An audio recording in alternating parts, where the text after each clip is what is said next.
He was just a homeless boy watching planes, until one day, he ran onto the runway screaming for them to stop. Everyone laughed, until they opened the engine and found what he'd heard. Hello family, welcome to Sylvia's Folktales. Please subscribe and leave a like for us, it means the world to us. Also share the video to your friends and turn on the post notifications so you don't miss future videos from us. Thank you as you do so. Sit back and relax as we dive into the story. The midday sun beat down on Murtala Muhammad International Airport like a hammer on an anvil. Heat shimmered off the tarmac in waves, distorting the silhouette of Nigerian Airways Flight 447, a gleaming Airbus A320 preparing for takeoff to Abuja.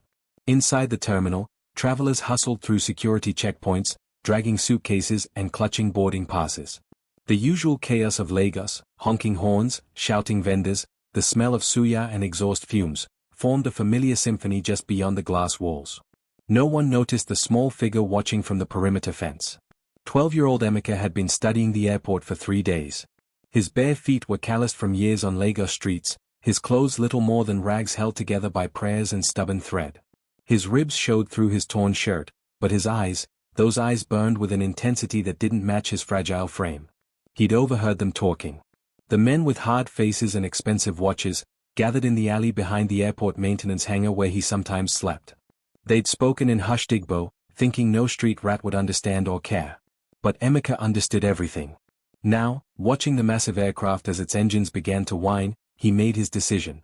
Some choices aren't choices at all, they're simply the only thing your conscience will allow. He squeezed through a gap in the fence he discovered days earlier.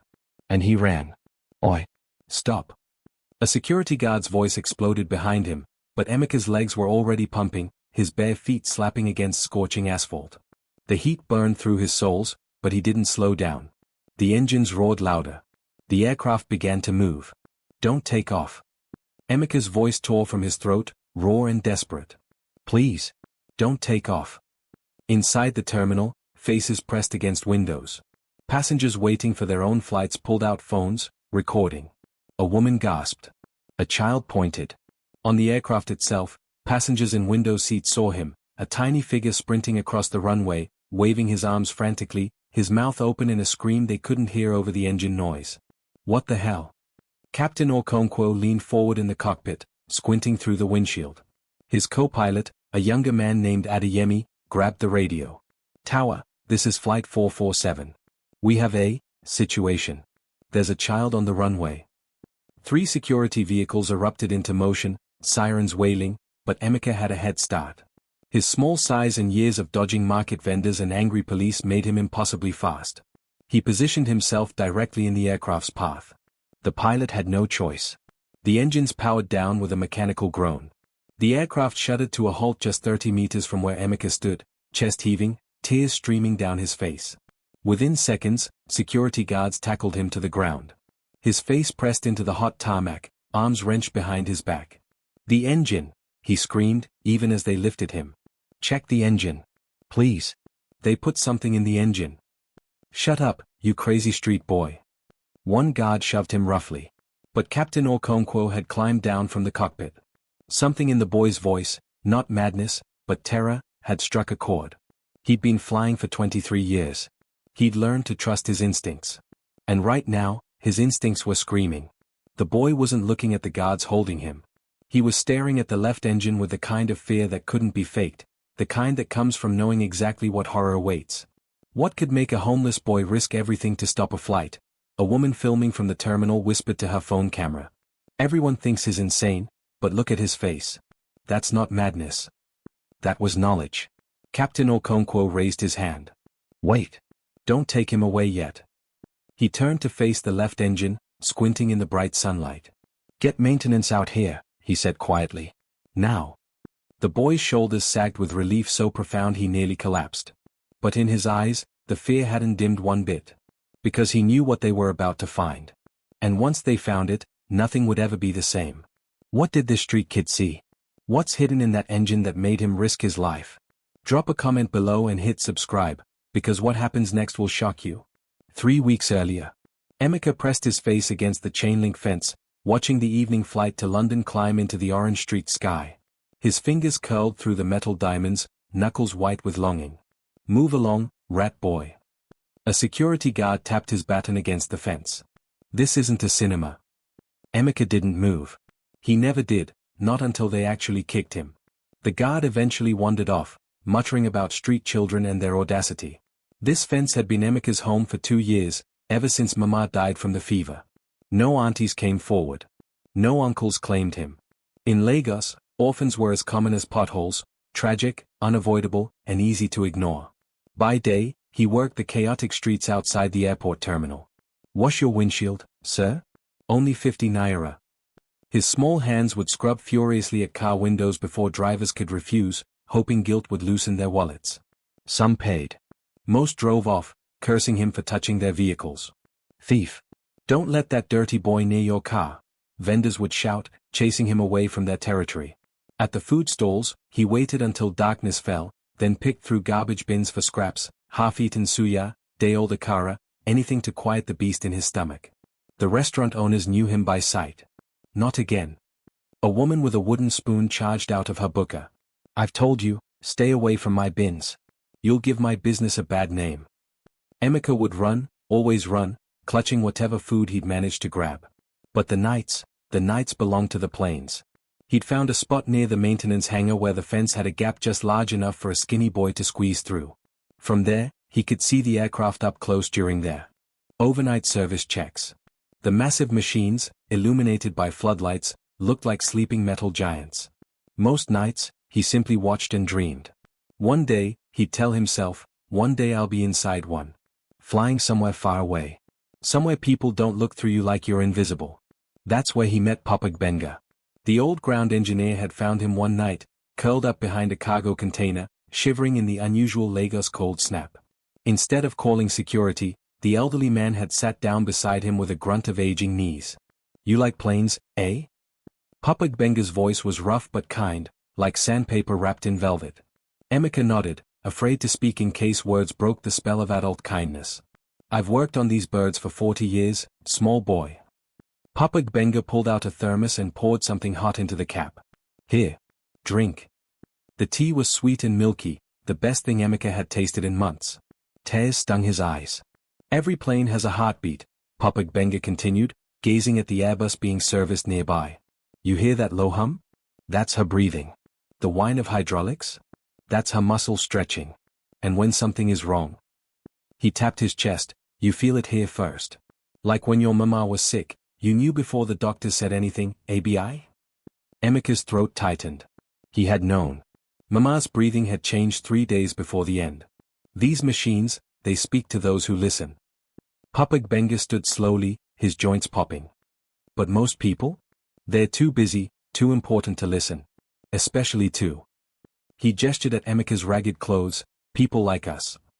The old man visited him 3 more times over the next month, always bringing tea, sometimes bread. He taught Emeka the names of aircraft parts, how to identify different engine sounds, what healthy hydraulics should sound like versus damaged ones. Then one night, Papa Benga didn't come. Or the next. Or the next. Emeka learned from gossiping mechanics that the old man had died, heart attack at his daughter's house in Ibadan. No funeral at the airport. No ceremony. Just gone. Like everyone Emeka had ever loved. But Papa Benga had left him something more valuable than money, knowledge. And the ability to hear what others couldn't. Now, back on the tarmac with security guards' hands digging into his arms, Emeka understood why Papa Benga had taught him. Some knowledge demands to be used, even when no one wants to listen. Especially when no one wants to listen. This homeless boy just stopped an international flight. But what did he see that 200 trained professionals missed? Earlier that morning, 6:47 a.m. The airport was quieter at dawn. Fewer passengers, fewer guards, fewer eyes to notice a small shadow slipping through the gap in the fence. Emeka moved through the half-light like smoke, keeping low behind baggage carts and fuel trucks. He'd done this dozens of times since Papa Benga died, coming to listen to the planes, to feel close to the only person who treated him like he mattered. Flight 447's Airbus A320 sat on the tarmac like a patient waiting for surgery. The overnight maintenance crew had just finished their checks. Emeka watched them pack up their tools, laughing about something, oblivious to the skinny boy crouched behind a cargo container. When they left, he moved closer. The left engine towered above him, a massive turbofan that could swallow him whole. Emeka placed his palm against the cool metal cowling, the way Papa Benga had taught him. Feel the machine, small boy. She'll tell you her secrets. He closed his eyes and listened. At first, nothing unusual. The normal ticking of cooling metal. The whisper of morning wind through the turbine blades. The distant rumble of another aircraft taxiing on the far runway. Then, there. A sound that didn't belong. It was faint, almost buried beneath the ambient noise of the airport. A liquid dripping. No, trickling. Like water running where no water should be. And beneath that, the faintest electrical crackle, like static on an old radio. Emeka's blood turned to ice. Papa Benga's voice echoed in his memory, "When you hear liquid where there should only be metal and air, small boy, that's the plane crying. That's danger speaking." He pressed his ear closer to the engine access panel. The trickling was coming from inside, near the fuel lines. And that crackling sound. His mind raced through everything Papa Benga had taught him. Fuel. Electricity. The two should never meet outside their designated paths. If they did. Explosion. Oi. A voice shattered his concentration. "What are you doing?" A ground worker in orange coveralls was striding toward him, face twisted with anger. Behind him, 2 other crew members looked up from their breakfast. Sir, please." Emeka stumbled forward, hands raised. "The engine, something's wrong with the... Get away from that aircraft." The man grabbed Emeka's arm roughly, yanking him back. "You filthy street rats think you can just touch everything? You want to damage a multi-million-dollar machine." "No, sir, I'm trying to tell you." "Security," the man shouted. "We have a vagrant tampering with aircraft." "I'm not tampering. There's something leaking in the left engine. I heard." The man's hand connected with Emeka's ear, not hard enough to seriously injure, but enough to send him sprawling. "You heard? You heard." He laughed bitterly. This engine was just certified by licensed engineers with 20 years' experience. But sure, a street child with dirty ears knows better. The other workers had gathered now, forming a wall of orange coveralls and contempt. "Please," Emeka's voice cracked. "Just check the fuel lines near the... If I see you near this aircraft again, I'll have you arrested." The first man advanced, and Emeka scrambled backward. "Go beg somewhere else. Go steal from tourists. But stay away from my planes." Emeka ran, but not far. He circled back to his spot by the fence, chest heaving, mind churning. They won't listen. They never listen. He watched the ground crew return to their routine. Watched them sign off on final checks. Watched them give the all-clear signal. The hours crawled by like wounded animals. Emeka didn't move from his position. He couldn't. Every time he closed his eyes, he heard that sound, that terrible trickling, that ominous crackle. At 1:15 p.m., the passengers began boarding. He watched them climb the stairs, businessmen in suits, women in colorful Ankara prints, children clutching toys, an elderly couple holding hands. 217 people, his mind whispered. He'd counted them. 217 souls who had no idea they were boarding a coffin with wings. At 1:45 p.m., the cabin door sealed with a pneumatic hiss. At 1:50 p.m., the engines began their startup sequence. The right engine roared to life, smooth, powerful, perfect. Then the left engine engaged, and Emeka heard it again, even from this distance. That wrong note in the symphony. That dissonance that screamed danger. Nobody else heard it. Or if they did, they ignored it. His feet made the decision before his brain could. He squeezed through the fence gap. His legs began to move. The tarmac stretched before him like an ocean of superheated concrete. And he ran toward the impossible, toward the plane, toward the people who'd never believe him, toward certain punishment and possible death. Because Papa Benga had taught him one final lesson, though the old man had never said it aloud. Some truths are worth dying for. Would you believe a street child's warning, or board the flight anyway? What they're about to discover in that engine will haunt you. Keep watching. Inside the cockpit, 2:03 p.m. Captain Tobias Okonkwo had flown 847 missions without incident. 23 years of perfect landings, smooth takeoffs, and 0 complaints. His record was spotless, a point of pride that had earned him command of the airline's flagship routes. Now, a street child was ruining everything. Tower, Flight 447, he spoke into his headset, watching through the windshield as security guards wrestled the boy across the tarmac. We need clarification on our departure clearance. We have a security situation. Flight 447, the situation is under control, the tower responded. You are cleared for pushback when ready. Behind him, the cabin was chaos. Passengers pressed against windows, phones out, recording everything. Some were laughing nervously. Others looked frightened, not of any real danger, but of the unknown, the disruption to routine.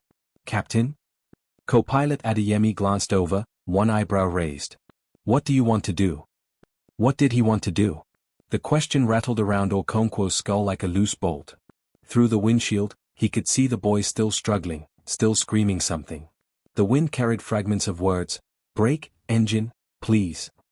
The plane will break if you fly."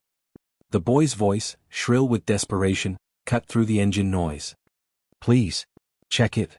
Just check it." Okonkwo's hand hesitated over the throttle. Ridiculous, he told himself.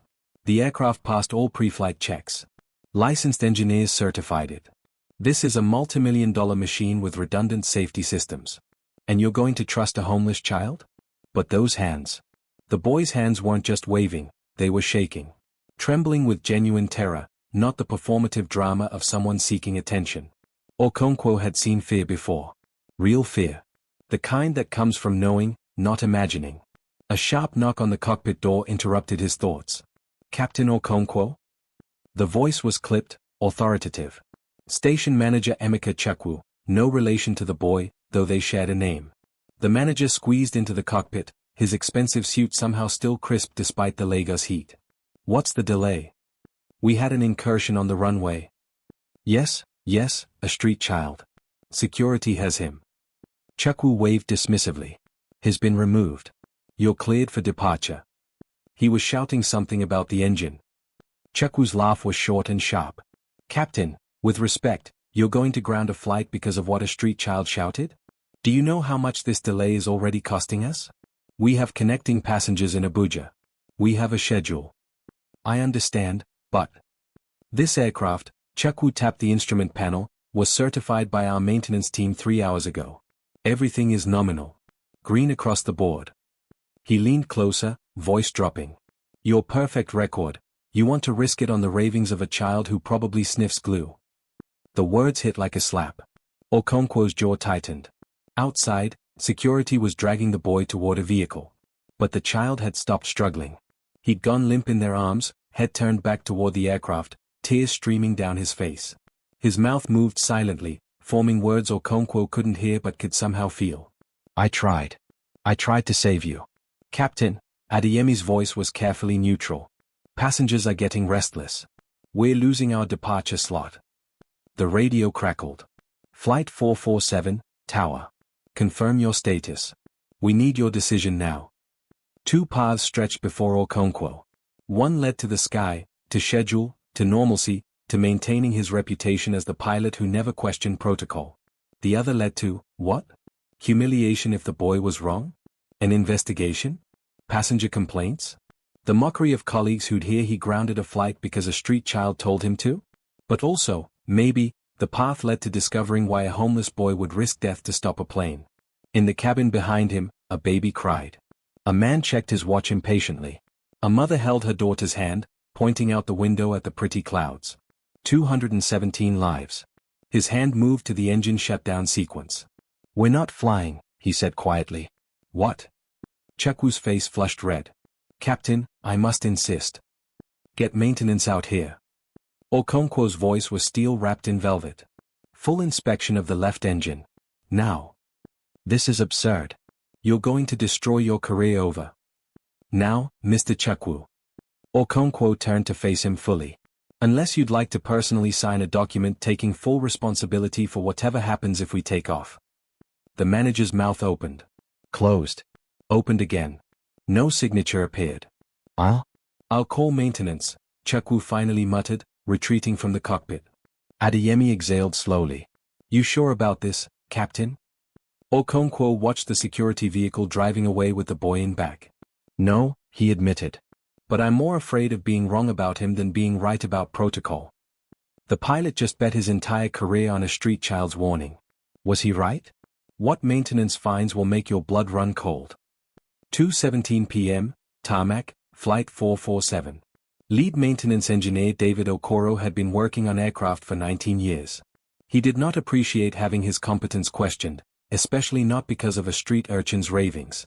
"This is bloody ridiculous," he muttered, hauling his equipment case toward the left engine. Two junior technicians followed, equally annoyed at being pulled from their lunch break. Captain Okonkwo stood at the base of the aircraft stairs, arms crossed, watching. Station manager Chukwu paced nearby, phone pressed to his ear, no doubt reporting this disaster to head office. "How long will this take?" Chukwu called out. "As long as it takes," Okoro snapped back. He positioned the rolling work platform beneath the engine cowling and climbed up, flashlight in hand. "Let's get this circus over with." The engine loomed above him, a Pratt & Whitney PW1100G, one of the most reliable turbofans ever built. He'd personally supervised its 6-month inspection just last week. Everything had been perfect. Everything. "Popping the cowling," he announced, releasing the access panel latches with practiced efficiency. The curved panel swung open, revealing the engine's inner workings, a maze of fuel lines, hydraulic cables, sensors, and the massive turbine assembly. He shone his light across the familiar landscape of metal and composite materials. Nothing unusual. "See?" he called down. "Everything's." Then he saw it. At first, he thought it was a shadow. A trick of the light. But when he angled his flashlight differently, the truth became undeniable. Fuel line coupling, section 3A7. The mounting bracket had a hairline fracture. No. Not a fracture. A deliberate cut. "Jesus Christ," he whispered. "What?" his junior technician called up. "What is it?" Okoro's hands had started shaking. He traced the damage with his finger, careful not to touch anything. Someone had used a precision cutting tool, probably a Dremel with a diamond bit, to score the bracket nearly through. Not completely. Just enough that vibration and stress would do the rest. One flight. Maybe two. Then catastrophic failure. But it was what he found next that made his stomach drop through the floor. Tucked behind the damaged bracket, almost invisible unless you knew exactly where to look, a small electronic device, no bigger than a matchbox, wired into the fuel sensor array. The wiring was professional grade. Military grade. "David?" The junior tech's voice sounded far away. "Talk to us, man." Okoro's mind raced through the implications. The damaged bracket would have failed at altitude, probably around 25,000 feet, when engine stress peaked during climb. The fuel line would rupture. Fuel would spray across superheated engine components. Fire. Explosion. Catastrophic engine failure. The electronic device would ensure the backup systems didn't respond correctly. The pilots would lose control. The aircraft would? He couldn't finish the thought. "Get Captain Okonkwo," he said quietly. "And call security. And..." His voice cracked slightly, "Call the DSS. The Department of State Services." The junior tech's eyes widened. "David, what the hell?" "Now." Okoro barked. Then, more softly, "Please. Just do it." Within 3 minutes, Captain Okonkwo was on the platform beside him. The pilot's face went pale as Okoro explained what he'd found. "Sabotage," Okonkwo whispered. "Someone sabotaged my aircraft." "Not just sabotage, sir." Okoro pointed to the electronic device. "This is sophisticated. Professional. This was..." He struggled with the word, assassination. Someone wanted this plane to go down. And they wanted it to look like mechanical failure. Below them, more people had gathered. Station manager Chukwu. Airport security. 2 federal police officers who'd been doing routine patrol. "How did you find this?" One officer called up. "This should have been caught during inspection." Okoro's throat tightened with shame. "It was hidden. Expertly. You'd have to know exactly where to look, exactly what to." He stopped. "You'd have to know exactly where to look. Like someone who'd been taught by an experienced ground engineer. Someone who'd learned to listen to engines. Someone who could hear what others couldn't." "The boy," Okoro said suddenly. "Where's the boy?" "Security took him," Chukwu replied. "Probably charging him with..." "Get him back." Captain Okonkwo's voice cut like a blade. "Get him back right now." A heavy silence settled over the tarmac. Passengers still aboard the aircraft had no idea how close they'd come. How a street child's desperation had just saved 217 lives. The federal officer spoke into his radio, his voice tight. "We need a full lockdown of this airport. Nobody leaves. And someone find that boy, he's a witness. Maybe the only witness." Station manager Chukwu had gone very quiet, his face ashen. His earlier confidence had evaporated like morning mist. Captain Okonkwo descended the platform on shaking legs. He walked to where the boy had been tackled earlier, where small footprints and engine grease marked the tarmac. Barefoot prints. A child's prints. The prints of someone who tried to tell them the truth, and nearly died for it. Find him, Okonkwo said again, his voice barely above a whisper. And when you do, someone better apologize. A street child just exposed an assassination plot. But who planted that device? And why? The answers will shock you to your core. Emeka sat on a plastic chair, wrists still sore from the zip ties they'd used. The security office smelled of stale coffee and sweat. An officer stood by the door, scrolling through his phone, occasionally glancing at Emeka like he was a puzzle with missing pieces. The boy hadn't spoken since they'd dragged him off the tarmac. What was the point? Adults never listened. They'd lock him up, maybe beat him, then throw him back onto the streets. Same story, different day. He tried. That's all that mattered. He tried. The door burst open. Captain Okonkwo filled the doorway, still in his pilot's uniform, breathing hard like he'd been running. Behind him, station manager Chukwu, the maintenance chief, and 2 federal officers crowded into the small room. Release him, Okonkwo said. Now. The security officer blinked. Sir, he breached a restricted. I said release him. The zip ties came off. Emeka rubbed his wrists, confused, waiting for the trap. Adults were always setting traps. Okonkwo knelt down, actually knelt, so his eyes were level with Emeka's. Up close, the pilot's face looked older, creased with lines that hadn't been there an hour ago. What's your name, son? Emeka's voice came out smaller than he'd intended.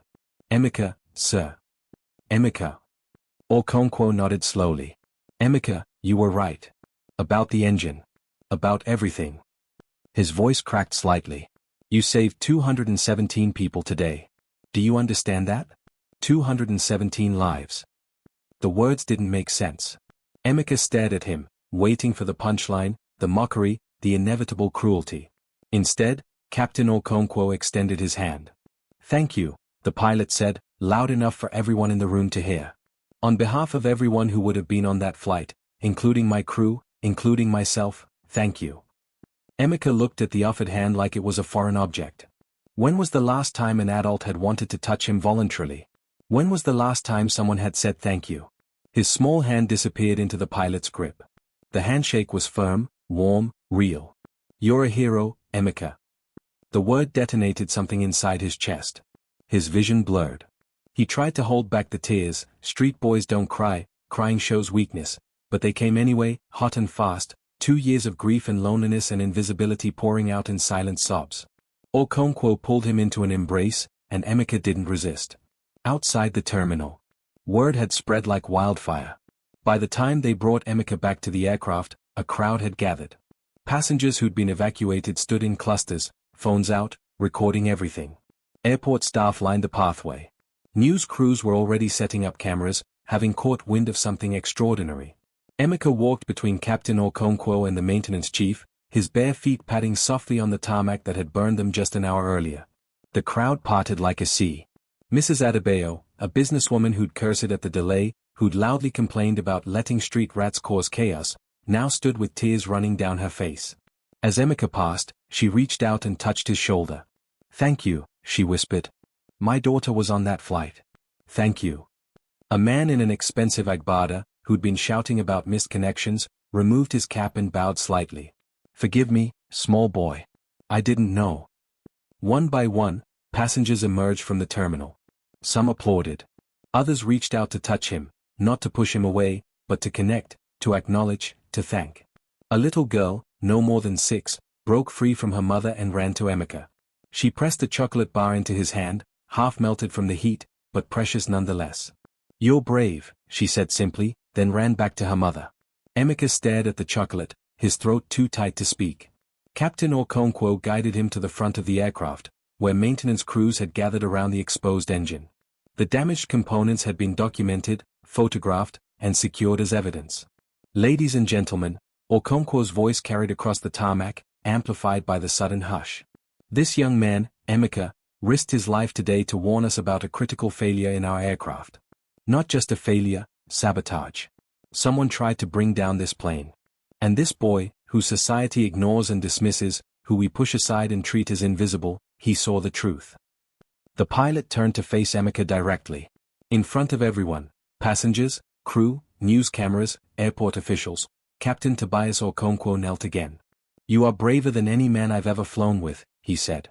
"You have more integrity than people with 1,000 qualifications. And I promise you, right here, right now, you will never sleep on the streets again. You will never go hungry again. You will never be invisible again." The crowd erupted in applause. Not polite clapping, but thunderous, genuine appreciation. Phone cameras captured every moment, already uploading to social media with captions like, "Street child stops plane. Saves 217 lives. This is a real hero." Emeka looked at the faces around him, faces that an hour ago had looked through him, past him, never at him. Now they saw him. Really saw him. Station manager Chukwu stepped forward, looking significantly humbled. The airline would like to offer you a reward. Whatever you need. Education, housing, anything." But Emeka was looking past all of them, toward the maintenance hangar in the distance. "Can I?" His voice was small but steady. "Can I learn about planes? Like Papa Gbenga taught me?" Captain Okonkwo smiled, a real smile, the kind that reaches the eyes. "Son, I'll personally sponsor your education. Aviation school. Engineering. Whatever you want. You've earned it." As the sun began its descent toward the Lagos horizon, painting the sky in shades of orange and gold, Emeka stood surrounded by people who'd finally learned to listen. A street child. A nobody. A hero. Would you have believed him? Would you have stopped the plane, or dismissed him like everyone else? Drop your honest answer in the comments below. And hit subscribe. Let's reveal WHO planted that device, and the conspiracy goes deeper than anyone imagined. 3 days later, Lagos. The headline screamed from every newspaper stand, every phone screen, every television in Nigeria. "Street angel, orphan boy stops plane, exposes assassination plot, 217 lives saved." Emeka's face was everywhere. The photo, taken by a passenger, showed him standing on the tarmac, tear-streaked and barefoot, shaking Captain Okonkwo's hand. It had been shared 4.3 million times in 72 hours. International news agencies picked it up. CNN. BBC. Al Jazeera. The boy who'd been invisible had become the most visible person in West Africa. Now he sat in an office he'd never imagined entering, the executive suite of Nigerian Airways, 23 floors above the Lagos streets where he'd begged for coins just last week. The clothes felt strange. New jeans without holes. A clean shirt that smelled like fabric softener instead of garbage bins. Shoes, actual shoes, that didn't hurt his feet. A representative from the airline had taken him shopping, and he'd stood frozen in the store, overwhelmed by choices, afraid to touch anything. "You can touch," she'd said gently. "You can have whatever you want. Whatever you want." Words that had never applied to his life before. CEO Amaka Okafor sat across from him now, a folder open on her desk. She was an elegant woman in her 50s, with kind eyes that reminded Emeka painfully of his mother. "Emeka," she began, "what you did was extraordinary. You didn't just save lives, you exposed a serious security threat. The DSS has arrested 3 suspects, including a ground crew member who was paid to sabotage the aircraft." Emeka's stomach twisted. A ground crew member. Someone with access. Someone who'd betrayed the trust of everyone who flew. "Because of you," she continued, "we're overhauling our entire security protocol. Every aircraft will undergo additional random inspections. We're installing new surveillance systems. You've changed how we protect our passengers." She slid a document across the desk. "This is a full scholarship, tuition, housing, books, everything, to the Nigerian College of Aviation Technology in Zaria. When you graduate, if you choose, you'll have a guaranteed position with our airline. Mechanic, engineer, or..." She smiled, "if you work hard enough, pilot." Pilot. The word hung in the air like a prayer. "We're also setting up a trust fund," CEO Okafor added. "You'll never have to worry about food, shelter, or medical care again. And we're establishing the Papa Gbenga Memorial Scholarship for other disadvantaged youth who want to study aviation. Your mentor's legacy will live on." Emeka's vision blurred. "Papa Gbenga, he died. I never got to say goodbye." "I know, sweetheart." Her voice was soft. "But he knew. Trust me, he knew what he'd planted in you." That evening, Yaba District. The taxi pulled up to a modest compound in Yaba. Captain Okonkwo had insisted on bringing Emeka personally, refusing to say where they were going, only that it was important. "Come on," the pilot said, opening the car door. They walked through a small courtyard where children played football. An elderly woman sat on a bench, shelling groundnuts. She looked up as they approached, and her hands stilled. "Ah, this is the boy from the television." She stood quickly. "The one who stopped the plane." "Mama, good evening," Okonkwo greeted her respectfully. "We're looking for the Gbenga family residence." Inside. She pointed excitedly. "Papa Gbenga's daughter, she's inside." Emeka's heart began to pound. A woman in her 40s appeared at the doorway, wiping her hands on a kitchen towel. Her face was Papa Gbenga's face, softened and feminized, same broad nose, same warm eyes. "Yes? Can I help?" She stopped mid-sentence, staring at Emeka. "Wait. You're the boy. The one in the news. Papa spoke about you." He did." She nodded, tears already forming. "He came home from the airport for the last time and told me, 'I met a boy with the heart of an engineer and the eyes of a dreamer. If anything happens to me, someone should find him.'" Her voice broke. "I didn't know how. I didn't know where to look." She stepped forward and took Emeka's hands. "He said you reminded him of himself at that age. Hungry, not just for food, but for knowledge. For purpose." She squeezed his fingers. "He said you would do something important one day."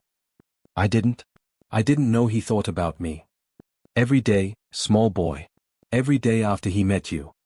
She pulled something from her pocket, a worn photograph. It showed a young Papa Gbenga, maybe 20 years old, standing beside an old aircraft, grease-stained and grinning. "He kept this his whole life," she said, pressing it into Emeka's palm. "It's from his first day as an engineer. He was poor too. His father was a night guard. But someone gave him a chance, and he never forgot it." She smiled through tears. "He'd want you to have this. To remember, poverty is not destiny." Emeka held the photograph like it was made of glass. In it, he could see the future Papa Gbenga had seen in him. The possibility. The potential. "Thank you," he whispered. "For letting him teach me." "No, child." She pulled him into an embrace that smelled of palm oil and kindness. "Thank you for listening."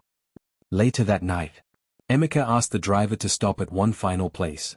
Captain Okonkwo raised an eyebrow but didn't question it. They stood together at the fence where Emeka had spent 2 years sleeping, dreaming, surviving. The gap he'd squeezed through was still there. His makeshift shelter, a piece of cardboard and some plastic sheeting, still leaned against the fence post. "This was home," Emeka said quietly. "Not anymore," Okonkwo replied.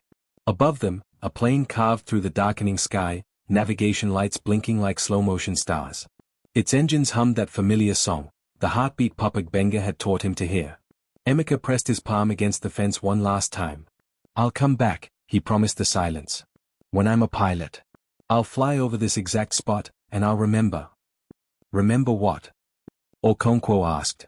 Emeka watched the plane disappear into the clouds. "That the sky doesn't care where you come from. Only where you're going." 7 years later, Murtala Muhammad International Airport. The morning sun painted the Lagos sky in shades of amber and gold, the same colors that had witnessed a barefoot boy running across this very tarmac 7 years ago. Captain Emeka Obi, 20 years old and the youngest commercial pilot in Nigerian Airways history, stood at the cockpit window of Flight 447, running through his pre-flight checklist. His uniform was crisp, his cap perfectly positioned, his hands steady on the controls. But his feet remembered. They remembered the burning asphalt. The desperate sprint. The terror of knowing a truth no one would believe. "Captain Obi?" His co-pilot, a veteran named Chisholm, glanced over with a smile. "You're cleared for pushback. Everything all right?" Emeka nodded, but his eyes were fixed on a spot near the perimeter fence. The gap was still there, airport security had never bothered to fix it. Why would they? It was just a hole where forgotten children slipped through. But that hole had changed everything. "Just remembering," Emeka said softly. Through the windshield, he could see ground crew moving efficiently around the aircraft. Among them, a teenage girl in an orange trainee vest worked alongside seasoned engineers. Her name was Blessing, another recipient of the Papa Gbenga Memorial Scholarship, another street child given wings. The program had grown beyond anyone's expectations. 43 graduates so far. Mechanics, engineers, air traffic controllers. Each one plucked from poverty, each one proof that talent doesn't announce itself with credentials, it whispers from the margins, waiting for someone to listen. Nigerian Airways Flight 447, the tower's voice crackled through his headset. You are cleared for takeoff, runway 18R. The same runway. The same flight number. The airline had retired it after the sabotage incident, but when Emeka graduated top of his class, CEO Okafor had personally reinstated it. For the boy who saved it, she'd said. Now the man will fly it. Emeka's hand moved to the throttle. The engines, both of them perfectly maintained, triple-checked, certified, began their ascending whine. Power thrummed through the airframe, through his seat, through his bones. He thought of Papa Gbenga, whose weathered hands had taught him to hear what others couldn't. The old man had died believing he was nobody, just another underpaid ground engineer who'd never gotten his due recognition. But Papa Gbenga had planted seeds in the most unlikely soil. And those seeds had become forests. The aircraft began to roll. Emeka glanced one final time at the fence line, at the cardboard shelter that maintenance had left untouched, a memorial, they'd decided, to remind everyone of what they'd almost missed. Rotate, Chisholm called out. Emeka pulled back on the yoke, and Flight 447 lifted into the sky, smooth, powerful, perfect. Above the clouds. As Lagos fell away beneath them, Emeka activated the passenger address system. He'd planned this moment for 7 years. Good morning, ladies and gentlemen, this is your captain speaking. His voice was calm, professional, but underneath ran a current of emotion he couldn't quite suppress. Welcome aboard Nigerian Airways Flight 447 to Abuja. He paused, looking out at the endless blue stretching before him. 7 years ago, this flight number was involved in an incident that changed my life. A sabotaged aircraft. An assassination plot. And a street child who nobody believed. In the cabin below, passengers who'd heard the famous story leaned forward, suddenly attentive. I was that child, Emeka continued. I slept by the airport fence. I begged for coins. I wore torn slippers and ate from garbage bins. And when I tried to warn everyone that something was wrong, that lives were in danger, almost everyone ignored me. His throat tightened, but he pushed through. But not everyone. A few people, a pilot named Captain Okonkwo, an engineer named David Okoro, a CEO named Amaka Okafor, they chose to listen. They chose humility over pride. They chose to believe that wisdom doesn't always wear a suit. Below, in seat 12A, an elderly woman wiped tears from her eyes. Beside her, a young boy in a school uniform stared out the window in wonder. My mentor, Papa Gbenga, used to tell me, every plane has a heartbeat. Listen, and you'll hear when it's sick. But that lesson isn't just about machines. It's about people. About society. About knowing when to stop and listen, really listen, to voices we'd rather ignore. Emeka banked the aircraft gently, beginning the climb to cruising altitude. Today, I fly the route I once stopped. I command the aircraft I once saved. And I carry with me the memory of every person who ever looked through me like I was invisible. His voice dropped to barely above a whisper. This is for all of you who've been dismissed, overlooked, told you weren't enough. The sky doesn't care about your past. It only cares about your heart. He released the PA button and sat back, exhaling slowly. Chisholm was staring at him, eyes suspiciously bright. That was beautiful, Captain. It was true, Emeka replied simply. Far below, near the perimeter fence, another child watched the planes. She was maybe 11, with matted hair and a dress held together by hope. Her name was Ngozi, and she'd been sleeping rough for 6 months since her grandmother died. But unlike other street children, Ngozi didn't just watch the planes randomly. She studied them. Listened to them. Noticed patterns that even ground crew missed, which engines sounded healthy, which hydraulics seemed off, which aircraft needed attention. Someone had left a folded newspaper near the fence, and she'd read it cover to cover. The story of Emeka Obi, the boy who became a pilot. The boy who'd once stood exactly where she stood now. If he could do it. She pressed her face against the fence, watching Flight 447 disappear into the clouds, carrying a captain who understood that greatness isn't born, it's forged in the fire of adversity and quenched in the waters of opportunity. Someday, she promised herself. Someday, she'd fly too. The fence had always been a barrier. But for those who dared to dream, it was also a launching pad. The moral. In the old tales, wisdom arrived on the backs of tortoises and through the mouths of spiders. It wore many faces, spoke many languages, but always carried the same truth. Greatness does not announce itself with trumpets. Sometimes it whispers from the margins, from the child society ignores, from the beggar everyone steps over, from the voice deemed too small to matter. The question is never whether wisdom exists among the forgotten. The question is whether we have the humility to listen. Emeka's story is not unique because he was special. It's unique because someone finally heard him. How many others stand at the fence right now, holding knowledge we desperately need, waiting for someone, anyone, to stop and listen? The sky remembers those who were told they'd never fly. And when they finally soar, they carry with them everyone who ever doubted, everyone who ever dismissed, everyone who ever learned, too late, that wisdom wears torn slippers and speaks with a beggar's voice. May we all learn to listen before the plane takes off.